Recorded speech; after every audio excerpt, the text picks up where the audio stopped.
नमस्कार, मैं हूं कोमल शर्मा और आप देख रहे हैं न्यूज 21। अलवर जिले में 23 से 26 नवंबर तक आयोजित 4 दिवसीय मत्स्य उत्सव मंगलवार की शाम एक यादगार सांस्कृतिक कार्यक्रम के साथ संपन्न हुआ। ऐतिहासिक मूसी महारानी की छतरी पर आयोजित इस भव्य सांस्कृतिक संध्या में पद्मश्री से सम्मानित विश्व विख्यात कालबेलिया नृत्यांगना गुलाबो देवी की प्रस्तुति आकर्षण का केंद्र रही। जैसे ही गुलाबो देवी मंच पर उतरी, दर्शकों की तालियों से मूसी महारानी की छतरी गूंज उठी। उनकी अद्भुत प्रस्तुति ने पूरे वातावरण को मंत्रमुग्ध कर दिया। घाघरे की घूम, दह की लय, हाथों की नाजुक मुद्राएं और संगीत की थाप पर थिरकता उनका अनूठा कालबेलिया अंदाज दर्शकों को प्रदेश की लोक कला से गहराई तक जोड़ गया। गुलाबो के अलावा अन्य लोक कलाकारों ने भी घूमर, चक्री और अन्य पारंपरिक लोक नृत्यों की मनमोहक झलकियां पेश की, जिसने उत्सव को सांस्कृतिक धरोहर और लोक कला के संगम के रूप में पहचान दिलाई। कार्यक्रम के बाद न्यूज 21 से विशेष बातचीत में गुलाबो देवी ने अपने जीवन के संघर्षों और अनुभवों को भावुक शब्दों में साझा किया। मत्स्य उत्सव का यह आयोजन न केवल मनोरंजन का साधन रहा, बल्कि इसमें लोक कला और कलाकारों के संघर्ष को सम्मान देने वाले एक सशक्त मंच का भी काम किया। देखिए अलवर से प्रदीप गोयल की खास रिपोर्ट। कालबेलिया डांसर, मैं समाज की पहला बेटी हूँ जो डांस स्टार्ट किया है। और हमारे समाज में हम लोग घर घर जाके सांप नचाते थे और भक्षावर्ती करते थे, और हमारे इस गरीबाई को देखते हुए हमारे लड़कियों को जिंदा नहीं रखते थे, और जो भी लड़की होती थी उसको जिंदा ही जमीन में गाड़ देते थे। तो ऐसे मैं भी उसी समाज की बेटी हूँ, और मेरा भी 7वां नंबर है घर में। 3 भाई और 3 बहनों के बाद में मेरे को भी जमीन में काट दिया। और दाई भाई के मेरे पहले इनकी तो बेटियां हैं, फिर ज्यादा और एक बेटी और हो गई। तो इस तरीके से मेरी माँ को नहीं बताया और ले जाके मेरे को जमीन में काट दिया।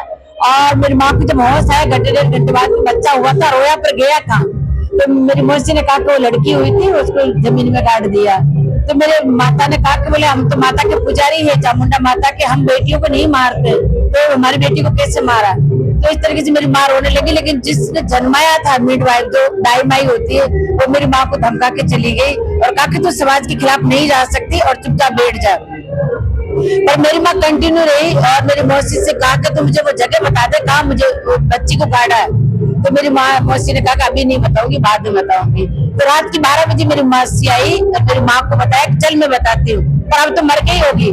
पर मेरी माँ ने कहा कि नहीं, मर भी गई होगी तो एक बार जिसको मैंने 9 महीने पेट में रखा, एक बार मैं देख तो लूं, उसको छू तो लूं। तो इस तरीके से, पर मेरी मन कहता, आत्मा कहती मेरी बेटी मुझे जिंदा मिलेगी। और मेरी माँ इस उम्मीद के साथ जंगल में गई। जब मुझे खोद के निकाला तो मैं जिंदा थी और मेरी माँ को मैं जिंदा मिली, और आज मैं आपके सामने हूँ।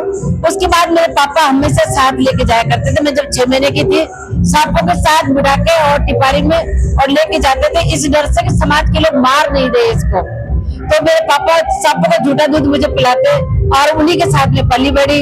और तो मेरी माँ कहते कि भूखा मरते 6 महीने के बच्चे को क्या खिलाते हो। मेरे पापा ने कहा कि जो औरतें सांपों को दूध पिलाती है ना, बचता दूध में इसको पिला देता हूँ। तो इस तरीके से मैं उन सांपों के साथ ही खेली कूदी, 8-8, 9-9 घंटे रहती थी दिन भर।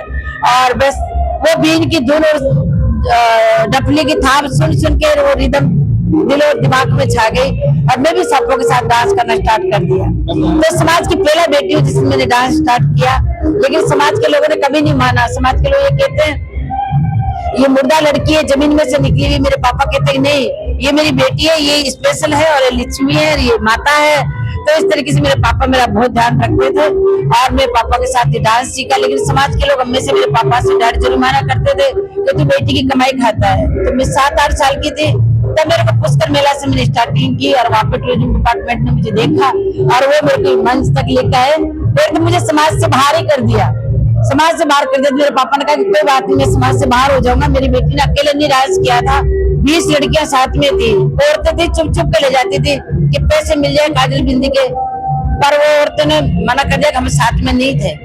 और मेरे को फिर बाद में टूरिज्म डिपार्टमेंट से बुलावा आया अजमेर, और मैं रात की मेरे भाई के साथ जयपुर आ गई।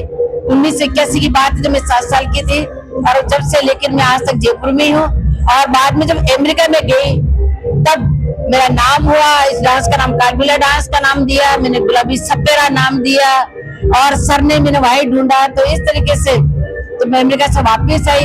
समाज का नाम बहुत हो गया था यहाँ पे कि कालबेलिया समाज की लड़की अमेरिका गई और उसने बहुत बड़ा नाम किया है। तो उनको चाय में जब हाथ में चाय का गिलास दे रहे थे और वो पर बिठाए तो इनके दिलों में थोड़ी थोड़ी मेरे लिए जगह हुई।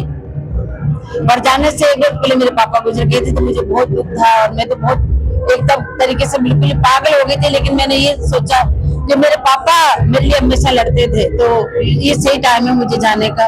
और पापा की याद आती थी, मैं वहां रोती भी आज थी। जो युवा है वेस्टर्न डांस की ओर उनका ज्यादा मन है, ज्यादा अग्रसर हो रहे जी। हैं। क्या संदेश देना चाहेंगे कि जो अपने लोक नृत्य से जुड़े? मैं उनको ये कहना चाहूंगी कि मैंने कोशिश की, मैं अकेली थी, मुझे समाज से बाहर किया, फिर मैं अमेरिका गई। और आपको पता ही, आपने पूछा उसका जवाब भी दूंगा। मैंने पता है आपको, जब अमेरिका जाके वापस आई तो मैंने ये प्रथा खत्म की बेटियों को मारने की।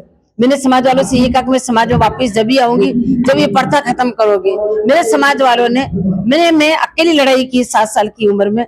और मैं पहला मेरी जीत हुई 1985 में कि मेरी बेटियों की जान बची। समाज वालों ने प्रॉमिस किया कि आज के बाद ये बेटी मारने की प्रथा खत्म करते हैं और गुलाबो हम तेरे को हतेक चुनते हैं और पंच चुनते हैं, जो तू कहेगी वही हम करेंगे।